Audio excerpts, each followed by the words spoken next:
Shalom keluarga kerajaan, jumpa lagi dengan Renungan Harian edisi 30 Juli 2026. Tema dari Renungan hari ini ialah Saat Aku Belajar Menjadi Kecil. Diambil dari Yohanes 3 ayat 30. Ia harus semakin besar, tetapi aku harus semakin kecil. Ada sebuah percakapan sederhana di tepi sungai Yordan ketika pelayanan Yohanes Pembaptis mulai bergeser ke arah Yesus. Orang-orang datang semakin banyak kepada Yesus, sementara murid-murid Yohanes mulai gelisah.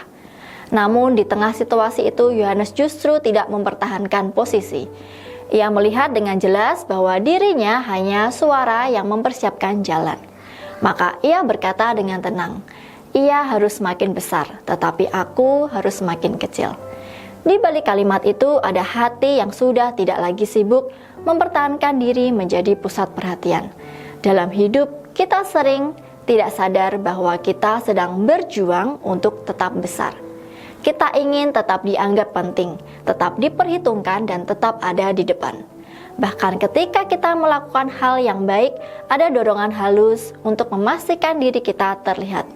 Namun Yohanes menunjukkan jalan yang berbeda. Ia tidak takut menjadi kecil karena ia tahu siapa yang harus menjadi besar. Keberanian untuk menjadi kecil ini juga terlihat dalam cara Paulus memandang hidupnya. Ia menulis dalam Galatia 2 ayat 20. Namun aku hidup, tetapi bukan lagi aku sendiri yang hidup, melainkan Kristus yang hidup di dalam aku. Hidup yang telah diserahkan kepada Kristus tidak lagi berpusat pada aku, tetapi pada Dia yang hidup dalam kita. Di titik ini, keakuan tidak lagi menjadi penguasa, melainkan mulai ditundukkan. Namun proses menjadi bagian kecil tidak selalu mudah.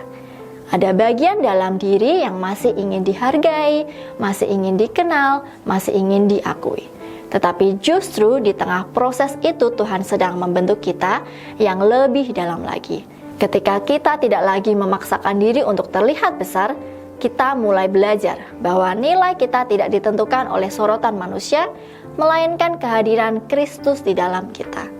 Yesus sendiri adalah teladan yang paling sempurna. Ia yang adalah Allah justru merendahkan diri dan taat sampai mati di kayu salib. Ia tidak hanya mempertahankan kemuliaannya untuk dirinya sendiri, tetapi menyerahkannya demi keselamatan manusia. Dari hidupnya, kita belajar bahwa menjadi kecil di mata dunia bukanlah kehilangan, tetapi jalan menuju kemuliaan sejati di dalam Tuhan. Kiranya kita semakin rela mengecil agar Kristus semakin besar dalam seluruh hidup kita. Amin. Jika Bapak Ibu Saudara merasa terberkati dengan renungan hari ini, jangan lupa komen, like, subscribe, dan juga share renungan ini agar semakin banyak orang terberkati. Terima kasih, Tuhan Yesus memberkati.